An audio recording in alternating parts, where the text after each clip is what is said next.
Hi, my name is Bob Carey. I'm the creator of the Tutu project, and I'm here to talk about a subject called the butterfly effect.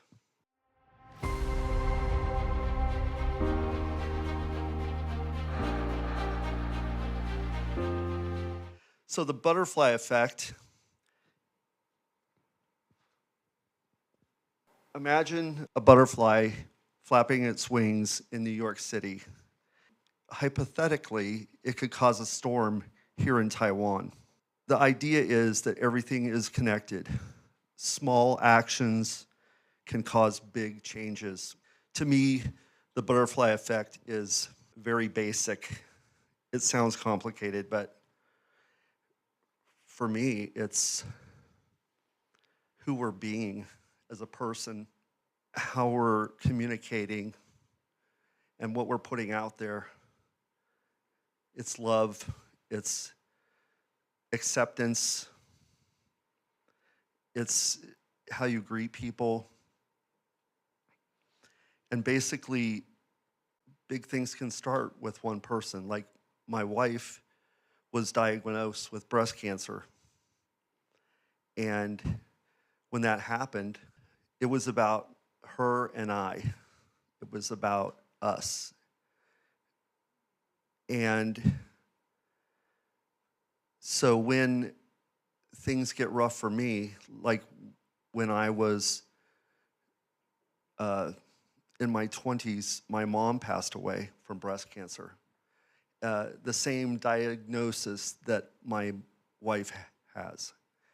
And my mom had a mastectomy, and then she was okay for 3 years, didn't do chemotherapy because it was just so harsh back then. She didn't want to do that. And then 3 years later, it came back to another organ, and she died in like 9 months.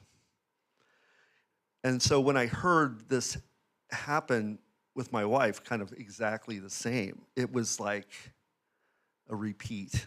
So what I do is I go into self-therapy mode. This image right here was done in 2002. And when my mom was diagnosed, or when my mom passed away, it took me 4 years to grieve her, to really come to terms with it. One day, I'm a commercial photographer. I love that I can make a living doing commercial photography. It's way different now. So what I did one day when I was shooting, I went into the bathroom. I had a roll of fishing line in my hand, and I started wrapping my head.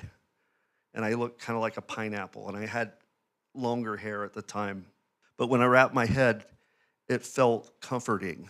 It felt like I was being held or nurtured. But then it started the pain, you know? And so after that, I knew that I had to do more introspection. And so for 9 years, I was photographing myself in black and white in the studio to help my grief. Like when I was shooting these images, I would end up crying most of the time. This time around, so this image is the last image of the black and white self-portraits I did. This was a commission by a ballet company in Arizona to give my interpretation of ballet. But I'd never seen a ballet. So I just had my stepmother make a tutu. I put it on, and this is the first tutu image. 8 months later, my wife and I decide at the age of 42 that we're gonna sell everything we have in Arizona and move to Brooklyn, New York, which was, my dad was totally against that. He thought it was a really bad idea. On the way there, I had the tutu with me. And this is the first color landscape I did. I didn't know what I was doing. It was in color. I kept my socks on because I thought they would protect my feet, when thorns everywhere. And I looked kind of angry, but I really didn't know what was happening. And this was before Linda was diagnosed. And it just so happened that the tutu was pink because the first picture I did was in black and white. So I didn't want a white one because it would blow out in, black and white. So during this journey of the move and everything, it just so, like Linda was diagnosed 8 months after we got to New York. We were running out of money. It was like I had very little work in New York. So it was very stressful. So the first thing I did was I just started making these pictures. And Linda loved it because I would come back, it would make her happy. And so it just started with us, one person.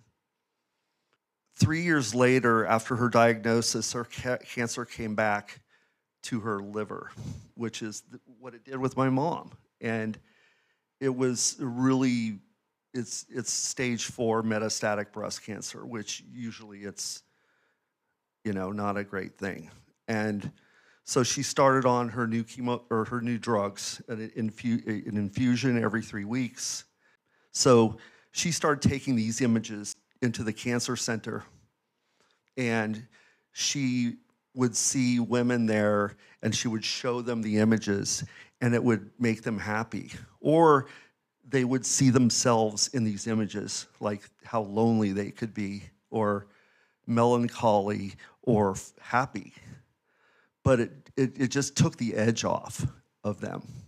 Linda would say the women would have kids there just running around because they couldn't afford health care, child care, or, a ride to, back home and to the center. So I said, well, let's publish a book and donate the proceeds to help people right when they're diagnosed. Cancer is very expensive, especially in the United States. It's incredible. And but we were very lucky to be in New York, had the best surgeons. Let's see, like 3 years later, my dad passes away, and we needed to get away. So we went on a 10-day road trip. This is the first picture I shot digitally, and I was able to use a remote control. So that means I could just pack up the car or get on a plane and go take pictures by myself. I didn't need somebody to shoot it for me anymore. So it was huge freedom. And so I just started making these things. I had to make them. Everywhere I traveled, I put my tutu in my suitcase or my backpack. And so this trip, this was the first run-in with the police. And the guy on the left, he drove up in the car, and I was putting my stuff away, didn't have the tutu on. He said, do you have a tutu in your car?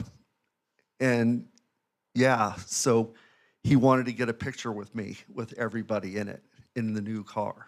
So basically, these images are very healing for me and for my wife. This was on a ferry. I'm almost got arrested here. Really wasn't great. They thought I had a detonator, like a bomb or a knife. And so anyway, I did this image, didn't get arrested. 2012, we decided we're going to get really serious about raising money so we could have a book published. Linda sent out 1,300 emails with our mission statement offering a book and a print for $500. We were on the Today Show, which is like the biggest morning show in New York, or in the country. And within 12 hours, we raised $60,000. And we had books in our 5,000 books in our driveway 3 months later. And now we have a nonprofit. So just from something I had to do is turning into something that people need. And the word has spread everywhere. We were in a commercial for T-Mobile. It's very important, I think, is to do the work for yourself. You can't really design something like this. It just has to happen. When we were on the Today Show, we were contacted by Bloomingdale's in New York, and so now we've been sponsored by them for 5 years or 12 years. And so I'm in a window communing with New York nature. This was an incredible experience. I was doing this picture, a jogger ran up, and he kind of laughed at me, and I told him it was for a breast cancer initiative. And then he stopped, and he pulled his shorts down a little bit and shows me a scar this big, and he had his kidney removed. And he just shook my hand and said, "Thank you for what you're doing." And I knew it wasn't about us anymore. And that's, it was huge. So then, when it went viral, here's an event they had for Tutu Tuesday. And I don't know how many people, I took this picture from a scissor lift, and it just started growing more and more. People wanted to be involved. This is Tuesday at noon, and people came. So when we did a commercial for T-Mobile in Germany. We're walking around, people who knew who we were. I was in a park in New York, and a couple from Singapore walk up to me, and they said, "Hey, Bob, how's it going?" I mean, they knew my name. That was weird. This is in Cologne, Germany, when the commercial was pretty popular. I kind of almost got arrested for this one, too.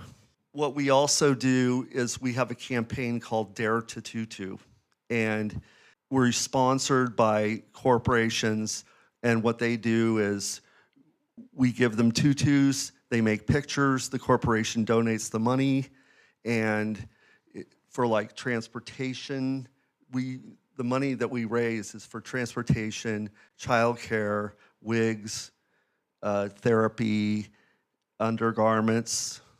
And these are some pictures of the people, like skydiving. They put them on turtles, they put them on horses, and somebody put Tutu on a big semi-truck, skydiving, scuba diving. Basically, I looked at this in the beginning and I thought it was really complicated. And that's why I was having issues yesterday with this speech. But this is not complicated. The butterfly effect is not complicated. It's about doing things you're raised, your manners, your love, your compassion, your acceptance. I mean, that's how I was raised. You can volunteer. You can post nice things on the internet, on social media. You can support your loved ones, and you can say thank you. And you can be on an airplane talking to somebody, and then they get off in Berlin. And then however they were affected by my communication could affect their communication, and it could spread. And that's kind of what it's all about. It spreads like the internet. It's different than an airplane, but I like the airplane idea. It's very simple. I'm going to let my wife talk. This is Linda, and we're going to be going over for a couple minutes. Hello, everyone. I wish I were there in person, but I'm happy that we can connect through this video. For anyone who's experienced cancer, my heart goes out to you. I've been living with stage 4 breast cancer for 17 years, defying all the statistical data for how long I would live. As a matter of fact, in my community, they call me a unicorn, and it's a term I happily embrace. Not all days are good with cancer, but I have tools that I've learned to help me cope. On my bad days, I allow myself to feel my sadness, my fear, my anger, but only for a certain amount of time, and then I step back into my day. Reiki, meditation, journaling, walking in nature, these two are tools that help me keep my peaceful mindset. And then there's laughter. Laughter is good for your soul. That deep down belly laughter, well, this is what my husband and his Tutu bring into my life. It makes me happy that he has his art to help him deal with my diagnosis, and his work brings joy into our days. We started the Tutu project because we quickly learned how expensive cancer could be, and we wanted to help others in a similar situation. We're able to help with transportation to doctor's appointments, childcare, groceries, among other things. There are so many stories that I could share about people who have touched our lives and we've been able to help, but one in particular is very significant. Through social media, I heard of this 28-year-old woman her breast cancer had metastasized to her brain, which is very serious. She was invited to be a part of a clinical trial in New York City, but unfortunately she didn't live there. She was completely stressed out. She had no money for hotels or meals. I quickly called her up and said, "Don't worry, we'll cover your costs." She started crying. I started crying. It was a very touching, moving moment. I picked her and her mother up from the airport and dropped them off at the hospital. Throughout the week, I checked in on them and actually met them for dinner a few times. We're still friends to this day. The Tutu Project has taught Bob and I that one act of love, one act of kindness makes a huge difference in our life and the life of others.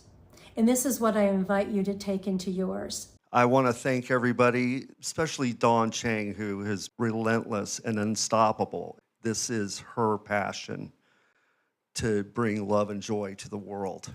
And she did all this with her team. It's incredible. I want to thank you all for being here and listening. And you guys are really great people. I really love being here. So thank you so much.